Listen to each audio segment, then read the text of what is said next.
मुद्दा ये था कि कुछ दिनों से मेरे खिलाफ सोशल मीडिया में एक प्रोपोगंडा चल रहा था जिसमें ये बताया जा रहा था कि मैं झारखंड का अपराधी हूँ।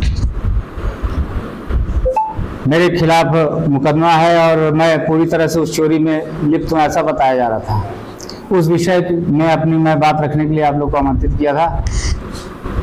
मैंने 2010 में एक ट्रक खरीदा था। 2010 में ट्रक खरीदने के बाद 4 महीने वो चला। 4 महीने के बाद मेरे को आर्थिक परेशानी कुछ आई, उसको मैं मजबूरी में मुझे बेचना पड़ा। सरोज दुबे मेढ़ोली के निवासी हैं, जो राधा कृष्ण दुबे के एक सुपुत्र हैं और बहुत प्रतिष्ठित परिवार के व्यक्ति हैं। मेढ़ोली में वो इलाकेदार है वहाँ के। उनको मैंने एक ट्रक बेचा। ट्रक बेचने के बाद वो अपने मैनेजर के साथ, अब उनकी भी 3 गाड़ी और मेरी 1 गाड़ी, उन्होंने उड़ीसा भेज दिया। किसी ट्रांसपोर्ट कंपनी को उन्होंने दिया और वो ट्रक वहाँ लेके गया। स्पंज आयरन का ट्रांसपोर्ट का काम मिला था उनको। उसने गाड़ी लोड करवाई और गाड़ी में क्या पेपर कमी था नहीं था, झारखंड में आके वो गाड़ी पकड़ा गई।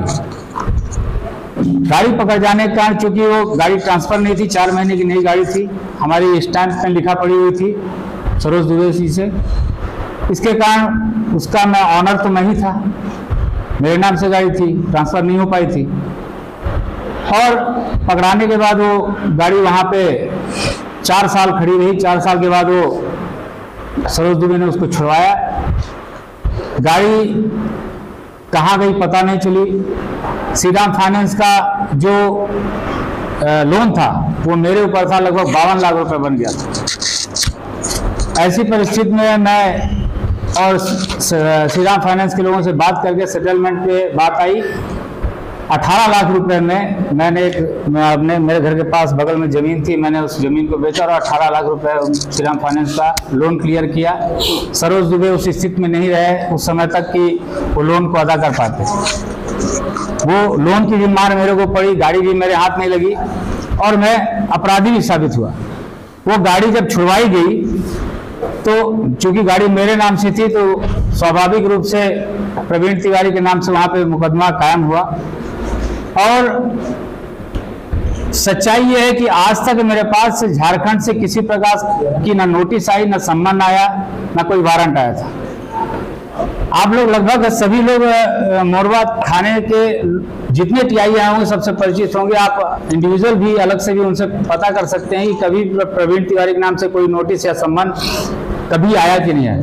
राजेंद्र मिश्रा से जिसके जमाने से लेके आज तक जब कोई नोटिस सम्मन नहीं आया तो मुझे जानकारी भी नहीं हुई कि मेरे ऊपर कोई इस तरह का प्रकरण है।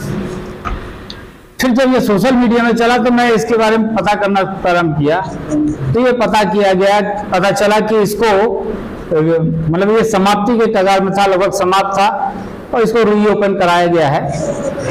तो एक तरफ से मेरा भला भी हुआ कि ये जो सोशल मीडिया में चला गया, पेपर में निकला, तो उस तरह से मैं जानकारी तो हुई मुझे कि मेरे खिलाफ कोई इस तरह का मुकदमा कायम है।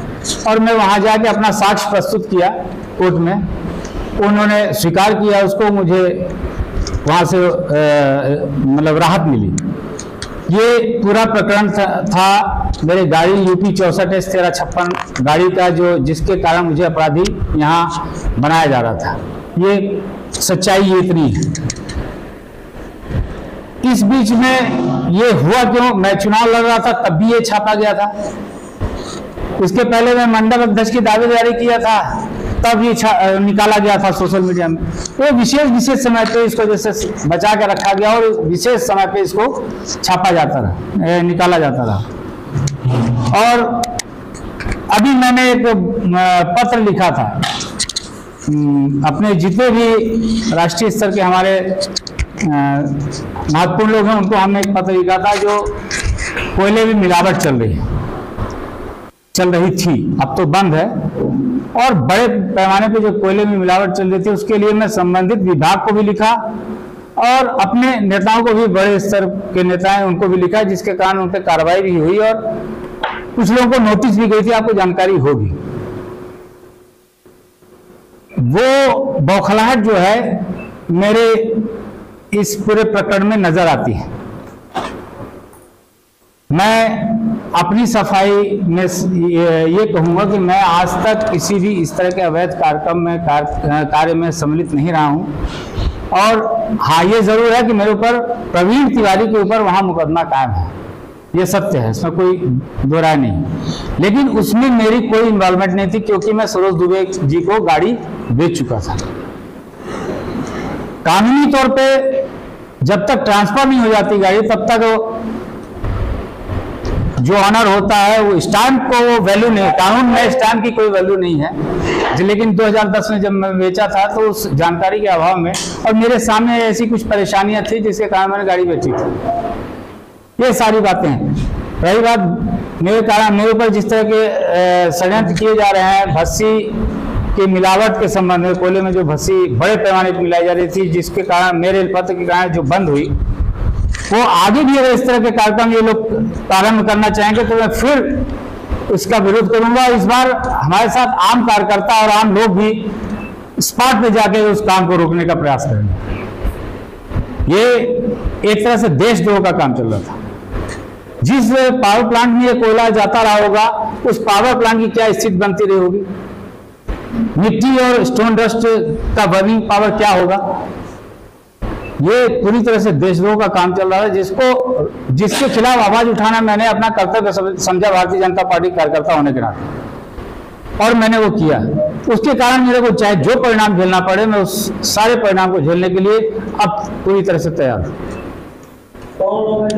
स्तर पे जो है काला कारोबार जो है अभी कुछ दिन पहले चल रहा था मोरवा से, जो आए दिन जो मीडिया में खबरें छप रही थी वो सारी खबरें सत्य थी। जानकारी के अभाव में भारतीय जनता पार्टी का कार्यकर्ता ही था जो उस को आवाज बुलंद करके राष्ट्रीय स्तर तक इस बात को पहुंचाया और ये कार्यक्रम रुका, बंद हुआ, उनके खिलाफ कार्रवाई भी हुई। नहीं, मेरा कहने का मतलब जो मीडिया के लोग जो छाप रहे थे बार बार में, तो ये बात सत्य थी। बिल्कुल सत्य, क्योंकि जिला प्रशासन ने एक बार कार्रवाई की और उन्हें कुछ नहीं मिला, तो कई बार ये आरोप लगाए लोग कि झूठे तरीके से ये खबर लिख रहे हैं, लेकिन इस बात में सच्चाई है कि कोयला कारोबार हो रहा था। कई बार ऐसा होता है कि पुलिस छापा मारती है, उस समय वो चीज उपलब्ध नहीं होती है, इसका मतलब ये नहीं कि वो वैसा कभी कुछ हुआ नहीं है।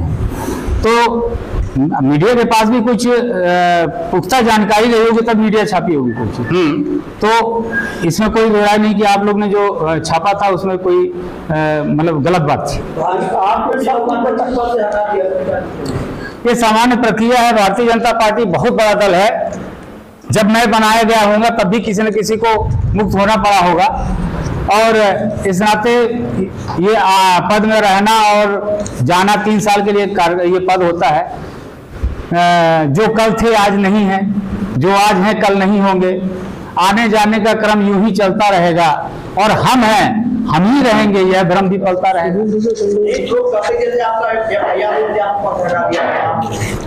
एफआईआर तो है, लेकिन मैं तो कहता हूं कि माननीय प्रदेश उपाध्यक्ष जी के ऊपर तो इतना बड़ा लांछन षड्यंत्र के तहत लगाया गया था किसी बालिका के अपहरण का, तो क्या वो सही था? क्या आप लोग ये महसूस करते हैं कि वो सही था? आखिर लास्ट अंत में वो षड्यंत्र उजागर हुआ और वो निर्दोष पाए गए। तो आपको पद से क्यों हटाया? ये समान प्रक्रिया के तहत हटाया गया है। 3 साल के कार्यकाल होता है, 3 साल के बाद किसी अन्य को मौका दिया जाता है। ये पार्टी का दोनों पक्ष से अलग कर दिया गया, इसी मौके पर अलग किया गया। नहीं लगता कि नहीं, मुझे ऐसा नहीं लगता। मैं भारतीय जनता पार्टी का कार्यकर्ता था, हूँ और हमेशा रहूंगा। अन्याय के खिलाफ हमेशा आवाज उठाता रहूंगा। भारतीय जनता पार्टी का जिस दिन मैंने सदस्य जो आपने बात की उसमें आप नाम भले नहीं दे रहे हैं, लेकिन कहीं ना कहीं हम लोग को इनपुट है कि उसमें बीजेपी के भी लोग शामिल हैं, शायद इसलिए आपको पता कार्रवाई। मेरी जानकारी में नहीं है कि बीजेपी के लोग शामिल है कि नहीं। मैं भी बीजेपी का कार्यकर्ता हूं, मैं तो इसका विरोध कर रहा हूँ। कोयले का जो मिलावट का खेल रहा है और लगातार लमसम से बात करें तो 1 वर्ष के आसपास ये पूरा चला है। हाँ। ऐसे में मोरवा क्षेत्र में विधायक जी भी निवास करते हैं और भी कई जो पार्टी के वरिष्ठ नेता हैं वो भी वहाँ पर निवास करते हैं, और ये खेल निरंतर जारी रहा। वहाँ पर पुलिस भी थी, और अगर हम रेलवे की बात करें तो रेलवे प्रशासन भी वहाँ पर रहता है। तो ऐसे में खेल लगातार चालू रहा तो क्या माना जाए? किसकी किसी भूमिका संदिग्ध? देखिए, इसमें कोई शक नहीं है। हमारे विधायक जी बहुत सीधे साधे व्यक्ति हैं। विधायक जी इन 3 तूफान वाले कामों में कभी बहुत इनसे उनका कोई मतलब रहा नहीं है। वो अपने विकास के काम में व्यस्त रहते हैं। हो सकता है उनके पास तक कोई जानकारी ना पहुंची हो, लेकिन उनके आसपास के लोग ही अपना विकास कर रहे हैं। तो स्वाभाविक है कि हो रहा है। और उसमें रेलवे के कर्मचारी, एनसीएल के कर्मचारी, रेलवे का जो सुरक्षा विभाग है, वो भी बिना उनके इन्वॉल्व हुए हो नहीं सकता। आप बोल रहे हैं कि पुलिस जाती है कई बार तो उसको कुछ मिलता नहीं, बात सही है, पुलिस वोट बेचारी, उसको कुछ नहीं मिलता, जिला प्रशासन वोट बेचा रहा है, भाजपा वाले भी वोट बेचा रहे हैं, पब्लिक भी वोट बेचा रही है, तो गुनाहगार कौन है? गुनाहगार जो चोरी कर रहा है, कौन कर रहा है? इसका पता लगाया जाना चाहिए। कौन लगाएगा? ये हम आप सब मिलकर लगाएंगे, और जैसे पता चलेगा उनको। इसके पीछे कारण यह है कि उनको मैं बहुत बड़ा आर्थिक नुकसान उनका मेरे कारण हुआ। कोयले की मिक्सिंग क्या एविडेंस है आपके पास? वीडियो है हमारे पास, हाँ, और मेरे पास बार नहीं है, बहुत सारे पत्रकार बंधुओं के पास भी मिक्सिंग है। और कई बार पत्र नहीं लिखते, और पत्र लिखने के बाद जो कार्रवाई हुई है मेरे ऊपर, कई तरह के और भी षड्यंत्र हो रहे हैं, चल रहे हैं। हो सकता है मेरे ऊपर कोई अटैक भी हो, लेकिन उस सब चीज की परवाह मेरे को नहीं है। मोरवा में गैंगमार हुआ, कार्रवाई हो गई। हाँ। जयंत में बहुत बड़ा कांड हुआ, कार्रवाई हो गई। आपने कहा विधायक जी भोले भाले सीधे साधे हुए, तो चेक पोस्ट पर कार्रवाई क्यों नहीं हो रही है? उन लोगों पे जो 294 में लगाया गया 323, उनको गिरफ्तार क्यों नहीं किया गया? सीधी में पेशाब कांड हुआ, घर को गिरा दिया गया, सिंगरौली में क्यों नहीं हो रहा है? सिंगरौली में ऐसा कौन सा कांड हुआ जिसमें घर गिराया जाए? आपको दिख नहीं रहा है? बताइए हमको, आप एक उदाहरण दीजिए जिससे। मोरवा में गैंगवार हुआ। गैंगवार किस तरह का हुआ? अब आप बताएंगे। आप सामान्य एक क्रिया की प्रतिक्रिया थी। एक अजीत सिंह करके कोई गाड़ी सीज करने वाला व्यक्ति है, जो सिंगरौली जैसे शहर में हमको तो लगता है किसी गनमैन की जरूरत है या बाउंसर लेके चलने की जरूरत है। आपको लगता है कि सिंगरौली का वातावरण वैसा है कि आपको कोई गनमैन की आवश्यकता है? लेकिन वो ऐसा वातावरण निर्मित करना चाहता था, और आए दिन किसी न किसी सामान्य आदमी को जिम करने जाता था, जिम के लड़कों को मारपीट देता था। और जब इस तरह का क्रिया होती है तो उसकी प्रतिक्रिया निश्चित होती है। उसकी प्रतिक्रिया के तहत उसके साथ ये काम हुआ। बाकी कोई माने वैसे पेशेवर अपराधी नहीं थे जिन्होंने अभी मारपीट की। जयंत चेक पोस्ट मामले में आपकी क्या राय है? जयंत चेक पोस्ट मामले में यह है कि उस लड़के के साथ अन्याय हुआ, उस पर कार्रवाई होनी चाहिए, और कार्रवाई नहीं होती है तो जिसके साथ ये अन्याय हुआ उसको भी वही काम करना चाहिए जो उसके साथ हुआ। जिले सहित प्रदेश एवं केंद्र सरकार में, केंद्र में भाजपा की सरकार है, और भाजपा के कुछ लोग ही संयुक्त मोर्चा की रैली में शामिल होकर के न्याय की उम्मीद करने गए थे।